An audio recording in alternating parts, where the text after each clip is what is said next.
Now, here's the second law that changed my life forever in network marketing. I learned the law of sowing and reaping. And in the law of sowing and reaping is also the story of the law of averages. Jot this down. The story of the sower comes from the Bible. I'm an amateur on the Bible, but this is such a useful story. Here's what the story says. And take the notes, because the drama's in the details. The sower was ambitious. Evidently, he was ambitious. When you read the whole story, you'll conclude, yes, this was an ambitious sower. Here was number two. He had excellent seed. The sower who sowed the seed had excellent seed. And the excellent seed could be an excellent opportunity, an excellent product, an excellent story. So we've got an ambitious sower with excellent seed. But now here's the rest of the details of the story. For your information, for the drama of your life, so you can understand things better. Learning some of this is how I got rich by age 31. Okay. Number one, it says the sower goes out to sow the seed, but the first part of the seed falls by the wayside and the birds get it. So jot this down. The birds are going to get some of the seed. The birds are going to get some of the seed. Now you say, well, Mr. Arnold, what does that mean? Well, I invite John to come to a meeting. He said he'd be there Tuesday night. Tuesday night I show up, John isn't there. I say, John, I wonder why John didn't make it. Now I know the answer. The birds. The birds. John had this great idea of coming to the meeting to look at an opportunity, and somebody stole it and said, you're not going to go see network marketing. And he says, well, maybe not. So have you jotted that down now? The birds are going to get some. Now, when the birds get some, you've got two options. Number one is to chase birds. And say, well, let me get a hold of the person that talked him out of coming to the meeting. I'll tear him a new page. But I wouldn't do this. Here's what happens if you go chasing birds. You leave the field. If you go chasing birds now, you leave the field, which is going to distract from your future, not add. So you can't chase birds and try to straighten this stuff out. Here's what it is. It's just one of those things. And here's the best comment when things are a little disappointing. Isn't that interesting? You just have to say, I thought sure he would be there. He promised me. He promised me. But I know it was the birds. And you just have to say, isn't that interesting? Now, here's the rest of the story. It says, the sower kept on sowing. See, that was the secret to his success. He kept on sowing. And if you keep sowing, you can sow more than the birds can get because there aren't enough birds. If you keep sowing, there are some birds, but there's not enough. Because the law of averages will work for you. My mentor taught me, he said, you know, Mr. Owen, there's only 9 or 10 real nasty, miserable people in the whole world. Now, he says they move around a lot, you know, and you're liable to... You'll bump into one once in a while. But when you bump into one, you say, there's only 9 more like you. I can handle that in the whole world. Okay. Now, here's what else it says. The sower now keeps sowing the seed. Now the seed falls, the story says, on rocky ground where the soil is shallow. And the rocky ground where the soil is shallow is not of your making. Because you had excellent seed and you were an ambitious sower. So the rocky ground where the soil is shallow is not of your making. But here's what it says what happened. This time, the little seed that falls in the ground starts to grow. And the little plant starts to grow. But the first hot day, it withers and dies. It dies. Not an easy thing to watch. I finally get John started. Sure enough, 3 or 4 days later, somebody says, boo! And he goes,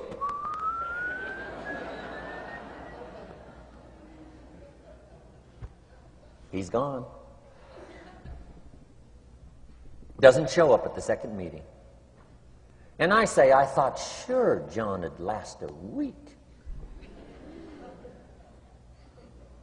What happened? Jot this down. The hot weather is going to get some. And this is not of your making. Here's what you must say when that happens. Isn't that interesting? Wow. What can you do? The answer is nothing. You say, well, I'm going to try to change this. I wouldn't take that class. You know, the sun comes up in the east. Somebody says, why is that? I wouldn't spend much time on that. Just let that happen. Don't go for this why stuff. I'm giving you the answers here. The answers is in the structure and the consequences and in the deal. The answer is in the deal. Anything beyond that is not worth study. You say, well, how come some just last a little while? I wouldn't sign up for that class. Here's the answer. Some don't stay. You just have to jot that down. And when some leaves, you say, that's one of those that don't stay. Now you know what category to put them in.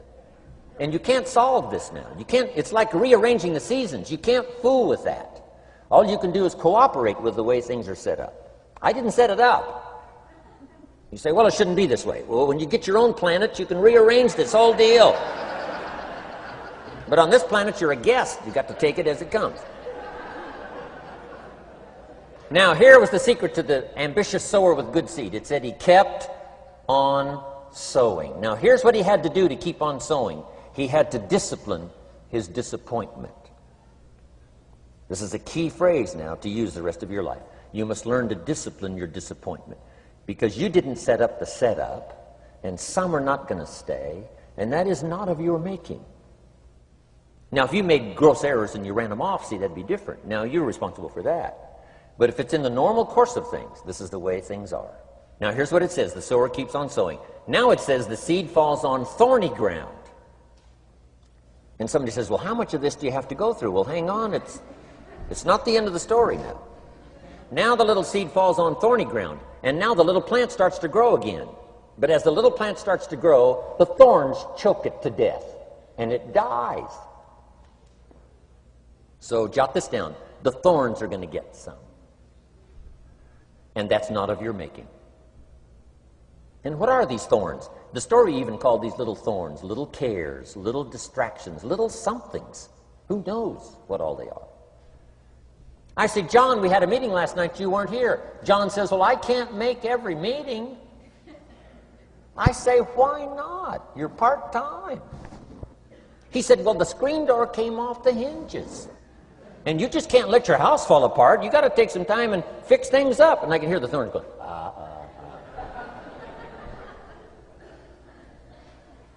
He says some extra trash had piled up in the garage. You can't let mountains of trash take over. You got to keep your trash hauled out. People who let little things cheat them out of big opportunities. People who let little things cheat them out of big opportunities. And you feel almost helpless. What could I do about that? And that's nothing. And you say, well, why is this? I'm asking you not to sign up for that class. Don't sign up for these why is this class. It's just the way it is. Like winter following fall and spring following winter. So if you got that, the thorns are going to get some. But now here's the good news. Let's read the rest of the story now quickly. The sower now what? Keeps on sowing the seed. Keeps on sharing the story. Keeps on giving an invitation. Yes, the invitation can be more powerful for me as it was 1 year later than it was the first month. Because now I'm saying I'm making twice as much money part-time as I'm making on my full-time job. Yes, the story can be more powerful, but the law of average is still going to work. But now here's what the story said. Finally, the seed falls on good ground. Finally, the seed falls on good ground. Now put this in parentheses. It always will, if you keep sowing. If you share a good idea long enough, it will fall on good people. But now here's the rest of that story. Some of the good ground did 30%. And some of the good ground did 60%. And some of the good ground did 100%. You say, well, why the difference in numbers? I wouldn't sign up for that class. Go on. Have I said that often enough now? Don't register for that class. It's just the way it is. Now, I tried to get the 30s to do 60. found out it was more than I could handle. I used to say, I'll make them successful if it kills me. I almost died. No, you can't do that. Here's what you do. Let the 30s do 30 to the best of their ability and keep doing 30, because that's how they build their lifestyle and get what they want out of life. And let the 60s do 60, and let the 100s do 100s. Now, how can you get some to do 100%? You got to go through all these experiences, and you got to talk to all these people.